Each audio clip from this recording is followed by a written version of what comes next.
there, everyone. Welcome back to Groover Productions. I'm here today with a bunch of YouTube shorts. Basically, there's a lot of musical YouTube shorts that come up, whether it be people randomly singing things or playing things, or and a little bit of an explanation on how things are done in like movies and that sort of thing. And I kind of just wanted to go through them a bit blind, right, and just see what kind of comes up, because we can find some incredible things. Now, let's... Now, before we begin, please do leave a like on the video. It really does help. Far more than you know. It really does. But I think let's just get to it. Let's have a listen. Okay, let's start with this. Actually, let me make sure the audio's up. 2, 3, 4, hold, 2, 3, 4, hold, 2, 3, hold. I'm devastated that every single band on stage relies on the cues from a computer. Okay, so obviously this person has commented this, right? Look, I understand that there are a lot of people that are frustrated with this sort of thing, right? But here's the thing. What we don't know are the circumstances, in this person's circumstance, right? In this person's... We don't know the circumstances of this person's situation, is what I was trying to say, sorry. This particular person might not be their regular drummer. They may have only had a couple of hours to learn the song, and therefore they are listening to somebody count so that they can keep in time. This is normal practice now. And even if they're not just like a musician that's like a fill-in musician, right? A lot of the time, the reason that this is going on is because it's nearly impossible to keep time with everything going on, especially in the days when we had the foldback speakers, because in these sorts of massive venues, you're hearing echoes everywhere, and it throws timing off. This is the way to keep production and songs consistent.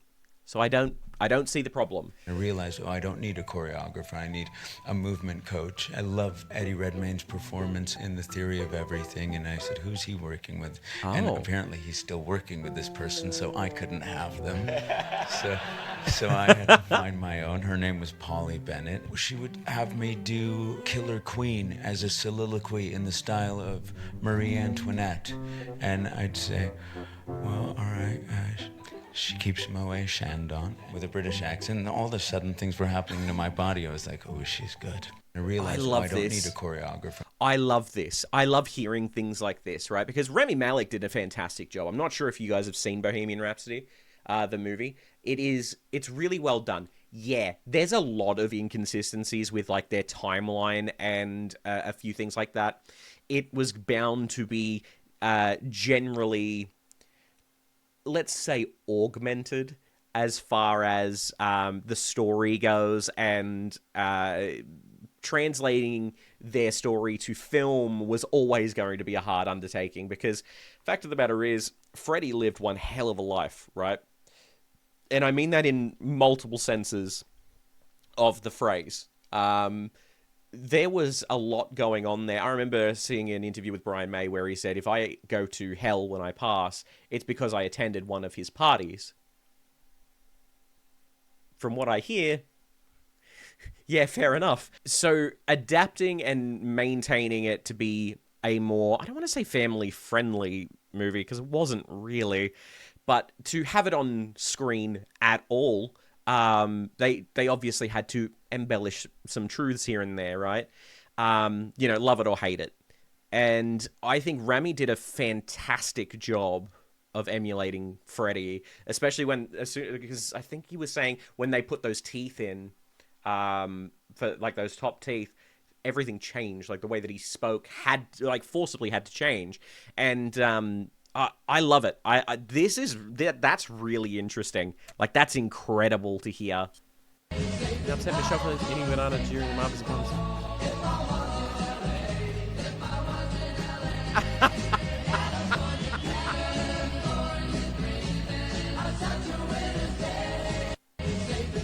Really? Is this true? I need to look this up. Did this actually happen? For over 2 decades, the Ed Sullivan Show was a flagship television show known for showcasing yeah, we know that. Up until 1971, they would have to lip sync their hit California Dreamin'. This didn't go down well with the band, who decided that instead of delivering a serious performance at the request of the producers, they would poke fun at the entire idea. In protest, therefore, vocalist Michelle Phillips took a banana on stage and proceeded to chow down during the whole set.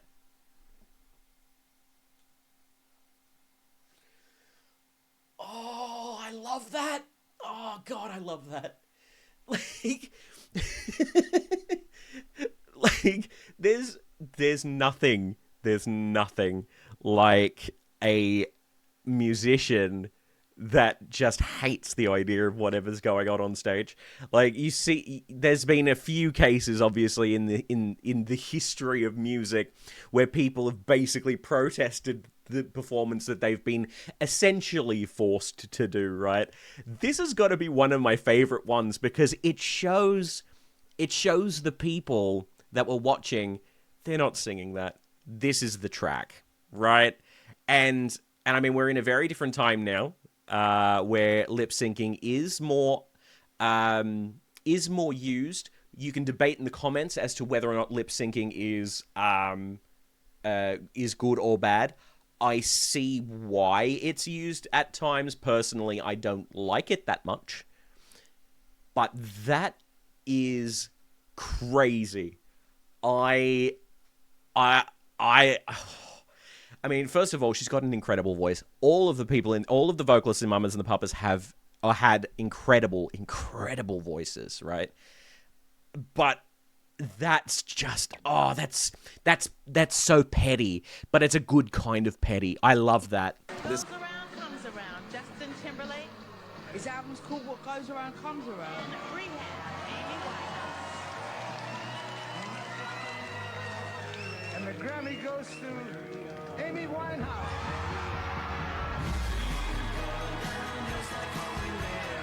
That's incredible.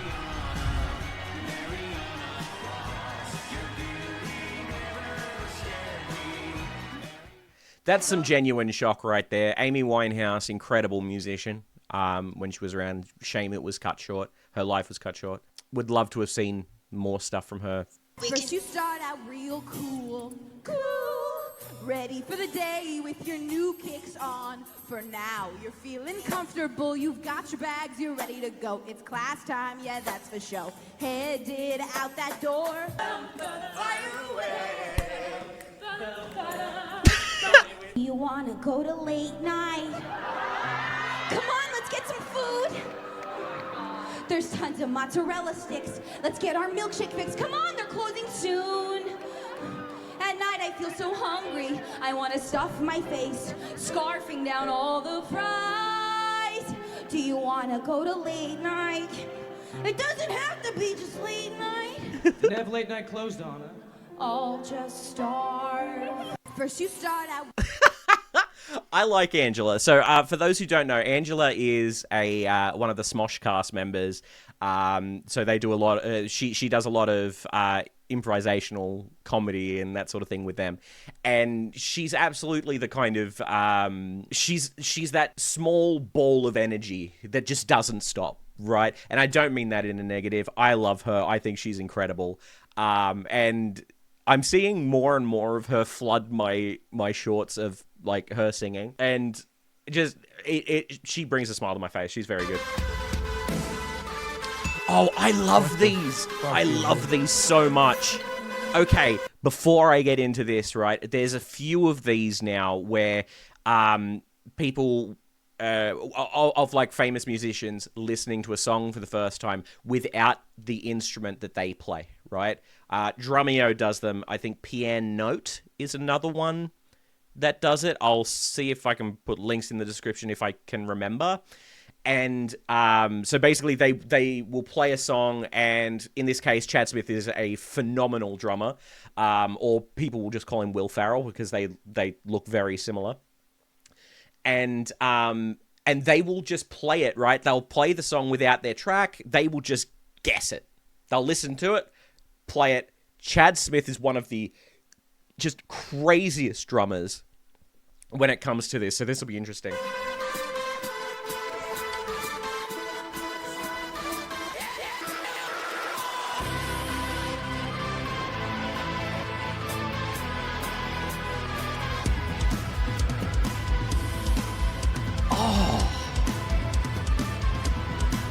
Yeah.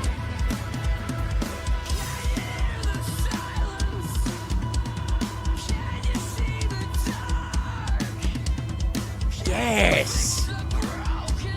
Oh, that's just...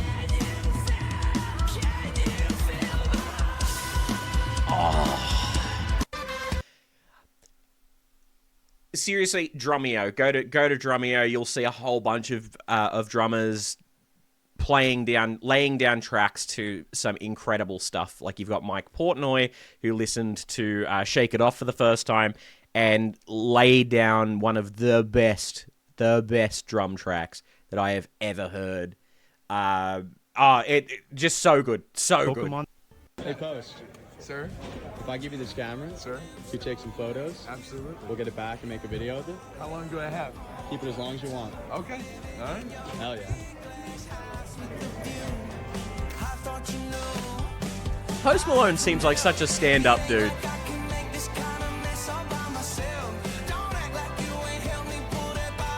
Oh, he understood the assignment too. That was him actually doing it rather than, being a complete douche. That's brilliant. I have a lot of respect for Post Malone. Ooh, I love these comparison videos. Beautiful song.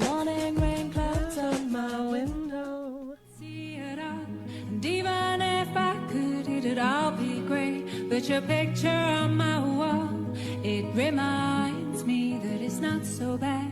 It's not so bad. Does anyone else think that the 2025 version was better? And not just because it was live. It actually... So here's the thing, right? The 90s were a strange time. The 90s were a strange time, especially for women's voices, where they... I don't know... I can only guess at why they did this, right? But for the most part, they wanted... they did it... Actually, they did it for guys as well. I was about to say especially for women, but they did it for guys as well, where it didn't matter how old they were. They tried to age them down vocally, right? And I have a feeling that in the 90s, that's when a lot of people started going, hey, people are going to get older, and so we want to make these songs sound as young as possible so that when they do get older, they can still sell albums. I don't really know the logic, but there was something weird behind it. But I'm gonna listen to this again because it genuinely felt like a late teenager singing as compared to a young woman singing, right? And I don't know how old she is here. I do not know. But she looks great. 27 years after this, she looks incredible. My tea's gone cold, I'm wondering why I got out of bed at all. The morning rain clouds up my window. See it all, and even if I could, it'd all be that's great. so But your beautiful. picture on my wall, it reminds me that it's not so bad. It's not so bad. I need to find that whole version and listen to that because that's incredible. In the movie Borat. That's the thing about having a band like Black Sabbath. We came from the streets and we knew our stuff, And Tony Iommi was and is the best fucking guitar player I've ever played. It's like the Beatles wouldn't have been the same. If any one of them had been replaced, the Rolling Stones, if Mick Jagger left, they'd be fucking... Can't do it. And I think that's one of the things about truly iconic artists is you can play the exact same notes. I've played Paranoid, I've played Children of the Grave and War Pigs. They do the notes, but it's not the same. Yeah. Yes. I find a lot of American guys play too fast. Yep. I mean, Tony Iommi, for whatever reason, he's fucking great. That's the thing about... I love Ozzy. I love Ozzy Osbourne, and here is the reason. The reason is because he is bloody honest. 100% of the time. If he does not like something, he will absolutely tell you to your face, unapologetically so. And I think that's great. And I think that's brilliant when it comes to musicians as well. So hearing him say that, and he's right, and both of them are right. Replace any member of the Beatles. You've got nothing, right? It feels like the Beatles together were what they were, right? An absolute phenomenon. Replace any member of the Beatles, it's not going to be anywhere near the same. Rolling Stones without Mick Jagger, same deal. Actually, even without, what's their... Keith Richards? Is Keith Richards their guitarist? Yeah, so early stuff was Keith Richards, and then Brian Jones took over. Without those guys, wouldn't be the same, right? It's absolutely the same deal. And what exactly did you say about iconic artists here? Mick Jagger left. And he Can't do it. And I think that that's one of the things about truly iconic artists is you can play the exact same. Yeah, so they can. They can absolutely play exactly the same notes, but it's not the same. And this is the thing that my biggest push when it comes to music is you can sing a song or you can play a song and it's fine, whatever, but you've got to have the right emotion behind it. For instance, right, some covers, some of them don't work. There are a lot of times where covers don't work. The times when they do, when, say, for instance, on our channel, Dan Vask, Eric Gronvall, Tommy Johansson, all those guys, when they cover songs, actually Dimash does this as well, when they do songs that are other people's, they cover them, right? They know the song. And I don't mean they just know the words and they know how to sing it. They know the song truly in and out. They understand everything that goes on with it. And it is beautiful. It's fantastic, right? This is why I say to a lot of people, maybe don't cover that song. Maybe don't sing that song. It doesn't work for you. You're not understanding why you're singing the notes or why you're playing it. But it is still the same with guitarists and piano players. You can get people that can play the notes. I've seen some people play incredible things. I've seen people play like Moonlight Sonata on the piano, right? I've seen some do it with emotion and do it incredibly brilliantly. I've seen others that hit the notes and it doesn't hit the same way. It just does not work. And that's the important distinction when it comes to music, is you've got to have the heart, the want, the drive, and the emotion to tell the story you need to tell. Anyway, I think that's it for this one. So thank you so much for watching. Let me know if you liked this and if there's any others that you would like me to have a look at. Send links in the comments below, and I can have a look at them. But like if you've ever enjoyed, subscribe to all that sort of thing. I'll see you next time. Bye for now.